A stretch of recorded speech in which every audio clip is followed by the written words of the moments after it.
All right, kiddo. Today's book is Huge Harold. It is written and illustrated by Bill Peet, one of my favorite writers. I like his illustrations too. When Harold the rabbit was tiny and small, his feet started growing, and that's about all. Oh, gracious, his mother exclaimed in surprise. They're 2 times too big for a rabbit your size. That's a sign, said his father. He'll grow to great height. And father's prediction turned out to be right. For Harold grew bigger each day. He grew all around in every which way. Please, cried his mother, stop growing right now. Please, Harold, you're nearly as big as a cow.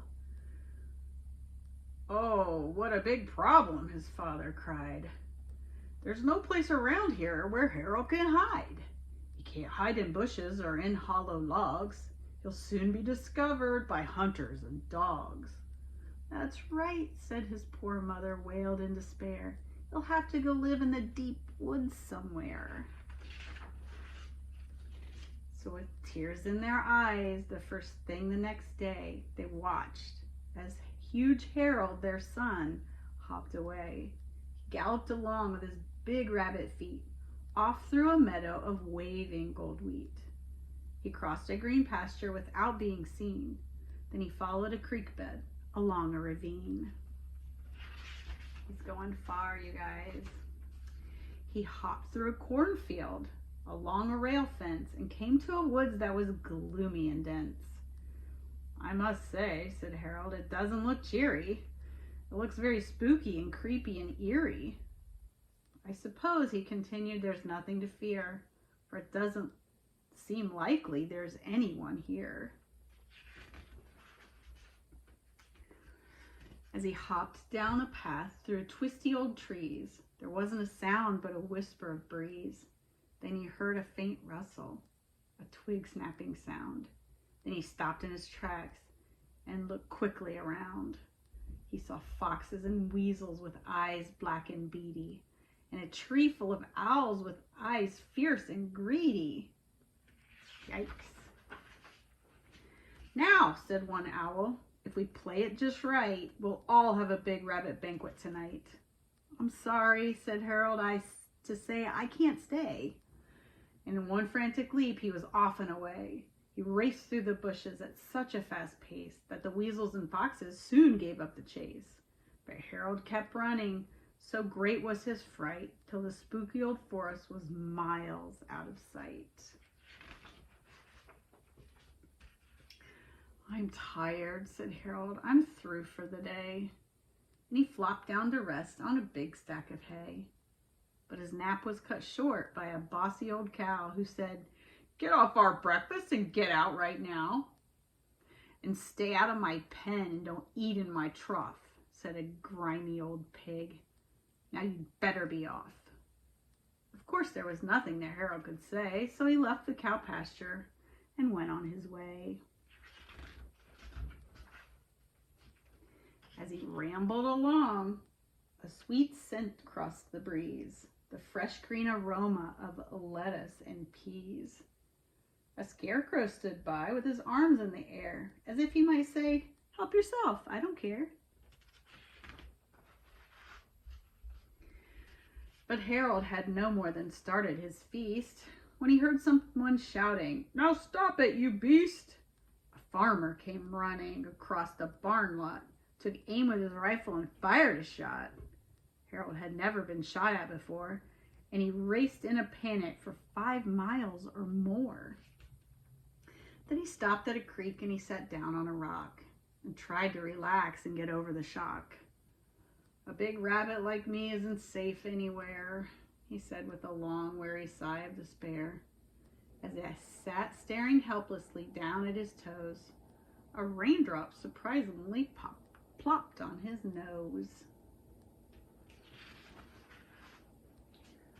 Wind whipped the cattails and stirred up the creek. Lightning shot through the sky in a long, jagged streak.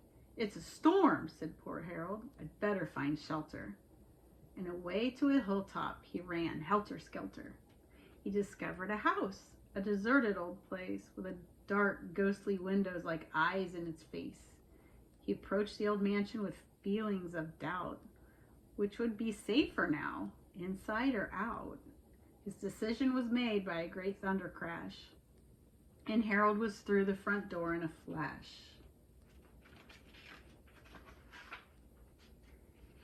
He soon scrambled under a stairway to hide, and there he remained while the storm raged outside. Thunder shook the old house till its dry timbers creaked. Lightning flashed in the windows, and the wind howled and shrieked. Through the whole afternoon the storm raged on, but finally it ran out of breath and was gone.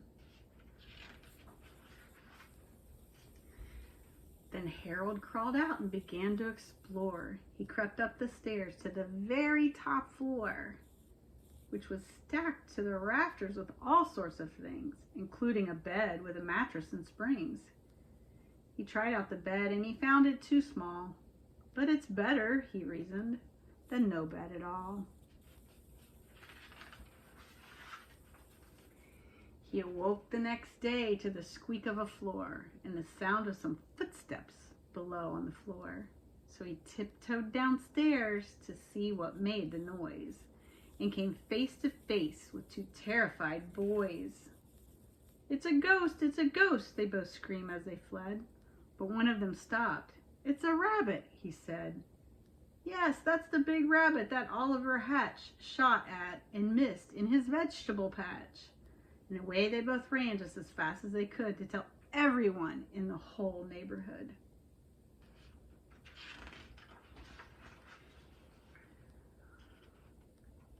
The farmers stopped plowing and started right out to hunt the big rabbit they'd all heard about.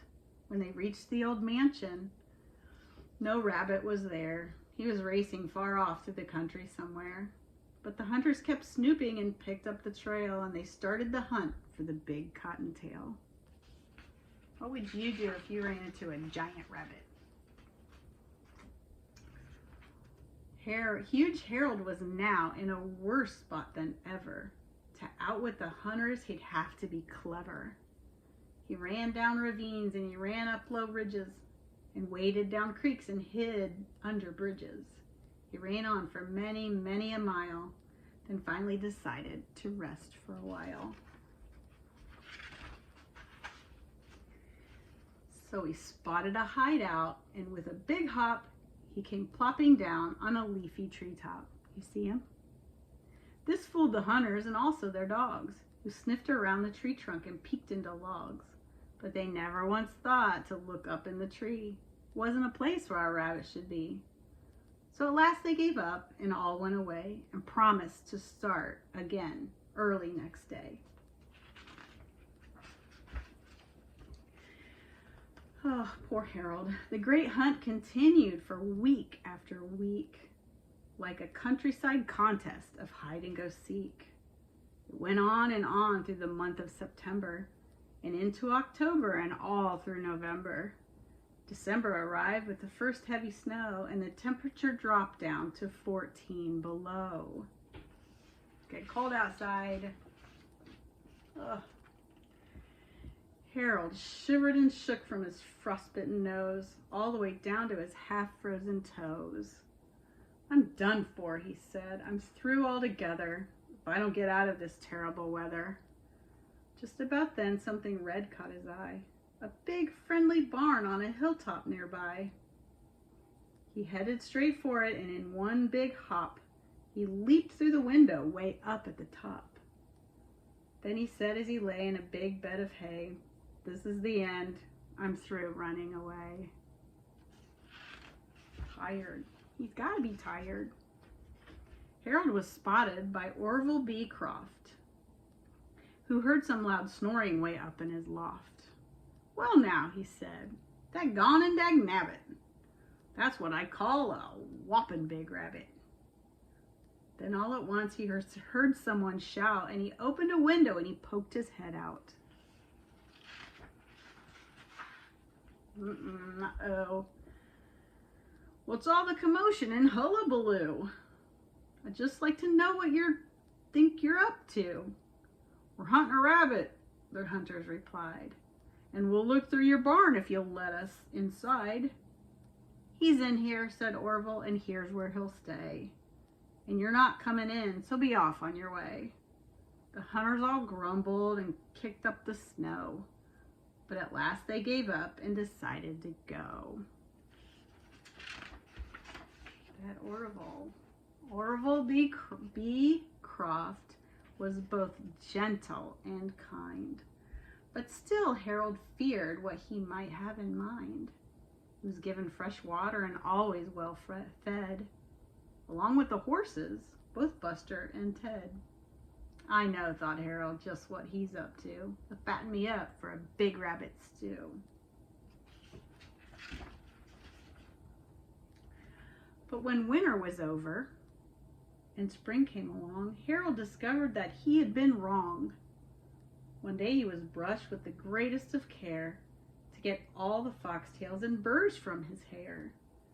He was hitched to a buggy with harness and reins, then went trotting off down the back country lanes. "Now this is more like it," Huge Harold said. I'm treated as well as a fine thoroughbred." I think he likes it. At the end of the summer, he went to the fair and created a lot of excitement while there. The question came up as to whether or not a rabbit could enter a championship trot. They looked up the rules, but they couldn't find one that said it's not fair for a rabbit to run. So he ran in the race and won going away and became a champion trotter that day. The crowd loved Huge Harold and all brought him treats such as lettuce and celery and spinach and beets.